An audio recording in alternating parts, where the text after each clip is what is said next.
Welcome back to our channel. இன்னைக்கு நம்ம பார்க்க போகிறது வந்து வெஜ் மோமோஸ் பண்ணுறோம். குழந்தைங்கள்லேருந்து பெரியவங்க வரைக்கும் எல்லாருமே விரும்பி சாப்பிடுவோம். அதுவும் குட்டீஸ் வந்து ஸ்பெஷலி ரொம்பவே இப்போ எங்கே பாரு மோமோஸ் தான். வெளியில் வாங்கி சாப்பிட்றத விட நம்ம வீட்லேயே வந்து குழந்தைங்கன்றத வீட்லேயே செஞ்சு கொடுக்கலாம். ரொம்பவே சிம்பிளாக நம்ம செய்ய போகிறோம். எப்படி செய்யறதுன்னு பார்க்கலாம். நான் ஒரு 1/4 kg மைதா எடுத்திருக்கேன். ஸோ இதுக்கு தேவையான அளவு உப்பு போட்டுக்கலாம். இது கொஞ்சமாக எண்ணெய் ஊற்றிட்டு கொஞ்சம் சாஃப்டாக வந்து பிசைஞ்சிக்கணும். நம்ம சப்பாத்தி இப்போ செய்கிற மாதிரி அந்த மாதிரி டைட்டாக இருக்கக்கூடாது, கொஞ்சம் சாஃப்டாக இருக்கணும். ஸோ ஃபஸ்ட்டு இதெல்லாம் உப்பு இந்த எண்ணெயை மிக்ஸ் பண்ணிவிட்டு தண்ணி ஊற்றி பிசைஞ்சிக்கலாம்.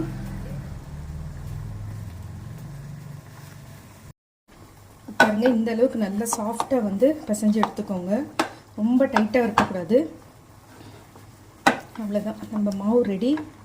இப்போ இதுக்கு தேவையான ஸ்டஃபிங் ரெடி பண்ணுறதுக்கு பார்க்கலாம். இதில் மாவு ரெடி பண்ணுறது டைமில் வந்துட்டு நமக்கு இப்போ பார்த்தீங்கன்னா சட்னிக்கு வந்து ரெடி பண்ணிக்கலான்ட்டு ஒரு 4 தக்காளி போட்டிருக்கேன், ஒரு 10 காஞ்ச மிளகாய் சேர்த்துருக்கேன். ஸோ இது வந்து வாஷ் பண்ணிவிட்டு ஒரு கிளாஸ் தண்ணி ஊற்றிட்டு வெந்துட்டுருக்கட்டும். ஒரு 5 மினிட்ஸ் வெந்தால் போதும். நெக்ஸ்ட்டு இது சட்னி ரெடி பண்ணும் போது பார்க்கலாம். பேன் ஹீட் பண்ணிக்கோங்க. இந்த ஸ்டஃபிங்க்கு நம்ம ரெடி பண்ணிக்கலாம். வெஜ் மோமோஸ் தான் பண்ணுறோம். ஜாஸ்தி எண்ணெய் வேண்டாம், கம்மியாகவே இருக்கட்டும். ஏன்னா நம்ம ஸ்டீம் பண்ண போகிறோம். ஜாஸ்தி எண்ணெய் இருந்தால் உங்களுக்கு அது ஒரு மாதிரி அந்த வெந்த பிறகு வெளியில் வந்து எண்ணெயாக தெரியும். ஸோ எண்ணெய் காஞ்சிடுச்சு. ஒரு வெங்காயம் வந்து பொடியாக கட் பண்ணி வச்சுருக்கேன். ரொம்ப டீப் ஃப்ரை எல்லாம் பண்ண வேண்டாம். ஜஸ்ட் அந்த பச்சை வாசனை போகிற அளவுக்கு வதக்கிக்கிட்டால் போதும். ஏன்னா நம்ம ஸ்டீம் பண்ணுறோம். இது நீங்கள் அப்படியே கூட டைரெக்டாக வதக்காமையும் செய்யலாம். வெஜிடபிள்ஸு இந்த வெங்காயத்தெல்லாம் எல்லாம் சேர்த்துட்டு உப்பு போட்டு கொஞ்ச நேரம் விட்டிங்கன்னா அதுவே தண்ணி விடும். அப்போ பிழிஞ்சிட்டு கூட நீங்கள் அது வந்து ஸ்டஃபிங் யூஸ் பண்ணலாம். ஸோ வெங்காயம் சேர்த்தாச்சு. ஒரு கப்புக்கு நான் எடுத்திருக்கேன். இது ஒரு 1/4 kg இருக்கும் கேபேஜ் வதங்கினதுக்கப்புறம் சுருங்கிடும். ஏன்னா இது பார்க்குறதுக்கு கொஞ்சம் குவான்டிட்டி நிறைய இருக்கிற மாதிரி தெரியுது. வதக்கினாலே அப்படியே வந்து கம்மியாகும் பாருங்கள். கேரட்டு ஒரே ஒரு கேரட் எடுத்திருக்கேன். இந்த மாதிரி தோல் சீவிட்டு திருவி வச்சுருக்கேன்.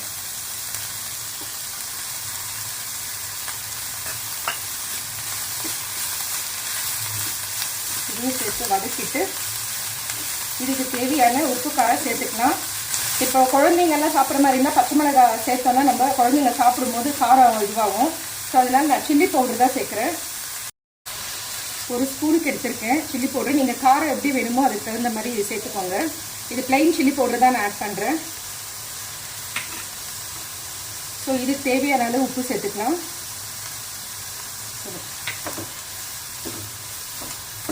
அது வதங்கிடுச்சு. ஸோ கொஞ்சம் கொத்தமல்லியும் சேர்த்துக்கலாம். இதில் நீங்கள் கேப்சிகம் கூட சேர்த்து பண்ணலாம். இந்த தண்ணி வந்து ட்ரை ஆகணும், அவ்வளோதான். பாருங்கள் வதங்கிடுச்சு. நீங்கள் பார்த்தீங்கன்னா தெரியும், சுத்தமாக தண்ணியே இல்லை பாருங்கள். ஸோ நம்ம ஸ்டவ் ஆஃப் பண்ணிடலாம். 5 மினிட்ஸ் ஆயிடுச்சு. இப்போ தக்காளி அந்த காஞ்ச மிளகாவும் வெந்துருச்சு. இதுவும் நம்ம ஸ்டவ் ஆஃப் பண்ணிடலாம். ஒரு ஸ்பூனுக்கு இஞ்சி பூண்டு பேஸ்ட்டும் இதை ஆட் பண்ணிக்கலாம். ஸோ இதை நான் ஃபஸ்ட்டே ஆட் பண்ணியிருக்கணும், மறந்துட்டேன். ஸோ லாஸ்ட்டாக வந்துட்டு இதை ஆட் பண்ணிவிட்டு அப்படியே வதக்கி விட்டுடலாம். மாவு வந்து நம்ம இது சின்ன சின்னதாக அதாவது மோமோஸ் பண்ணுறதுக்காக வந்து சின்ன சின்ன உருண்டையாக நம்ம ரெடி பண்ணிக்கலாம். ஸோ இந்த அளவுக்கு இருந்தால் போதும் சைஸு. இந்த மாதிரி எல்லாத்தையும் ஃபஸ்ட்டு ரெடி பண்ணி வச்சிடலாம். சின்ன சின்னதாக உருண்டை எடுத்துகிட்டு தட்டிக்கலாம். பூரி போடுறோம் இல்லைங்களா, அதை விட கொஞ்சம் கம்மியாகவே இருக்கட்டும். ரொம்ப பெருசாக வந்தாலும் நல்லா இருக்காது. மாவு அதே மாதிரி நிறையவும் எடுக்காதீங்க, அப்புறம் மாவு சாப்பிட்ற மாதிரி இருக்கும். அவ்வளோதான். இந்த மாதிரி எடுத்துகிட்டு ஒரு ஸ்பூனுக்கு வச்சுக்கோங்க போதும். ஒரு ஸ்பூன் ரொம்ப கம்மியாகிடுச்சு எடுக்கும் போது.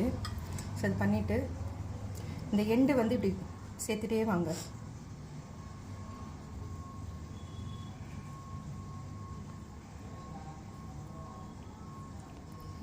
கொஞ்சம் கிட்ட வரும்போது இப்படி இருக்கு இல்லைங்களா, ஸோ இதை வந்து அப்படியே ப்ரெஸ் பண்ணி விட்டுருங்க.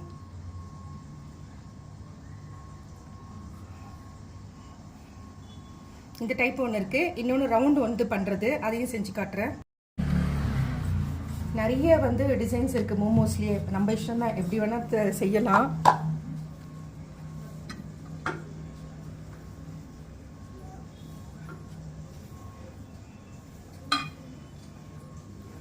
அதை இப்படியே ஃபோல்டு பண்ணிகிட்டே வரணும், அவ்வளோதான்.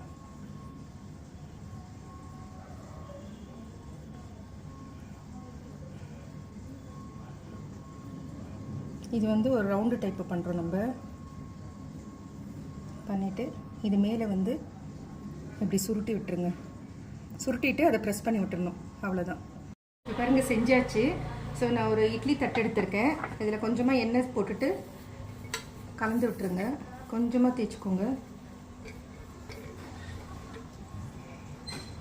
சரி, இதை அப்படியே அடுக்கிடலாம். ஒரு 5 மினிட்ஸ் வந்தால் போதும்.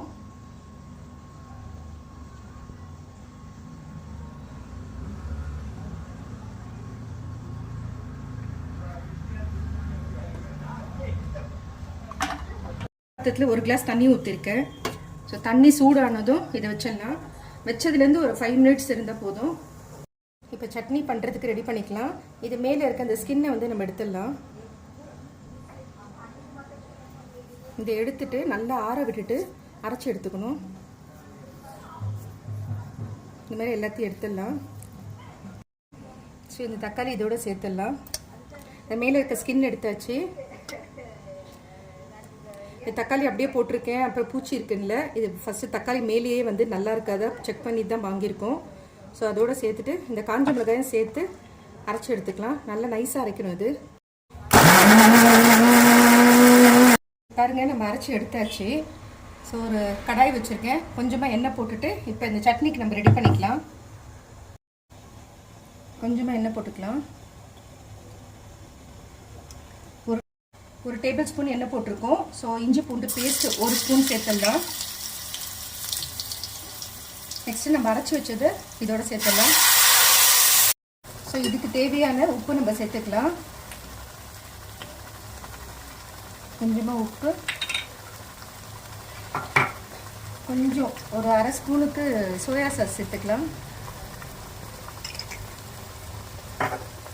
ஸோ 1 ஸ்பூனுக்கு வந்து டொமேட்டோ கெச்சப்பு,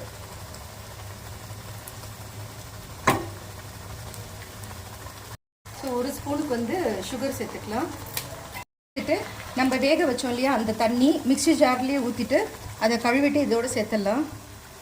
அவ்வளோதான். இது கொஞ்சம் கொதிக்க ஆரம்பிக்கிட்டோம். ஆல்ரெடி நம்ம வேக வச்சு தான் செஞ்சுருக்கோம். ஸோ ரொம்ப நேரம் வந்து குக் ஆகணும்னு அவசியம் இல்லை. கொஞ்சம் அந்த எண்ணெய் பிரிஞ்சு வர அளவுக்கு ஒரு 2-3 மினிட்ஸ்லாம் ரெடி ஆகிடும். இப்போ பாருங்கள், நல்லா திக்காகிடுச்சு. நம்ம ஊற்றின கொஞ்சம் தான் ஊற்றின எண்ணெய் அது மேலே வந்துச்சு. இப்போ கரெக்டாக இருக்குது. ஸ்டவ் ஆஃப் பண்ணிடலாம். ஒரு 5 மினிட்ஸ் ஆகிடுச்சு. நம்ம பார்க்கலாம். ஓகே, நம்மளுடைய மோமோஸும் ரெடி ஆகிடுச்சு. இப்போ எடுத்துடலாம்.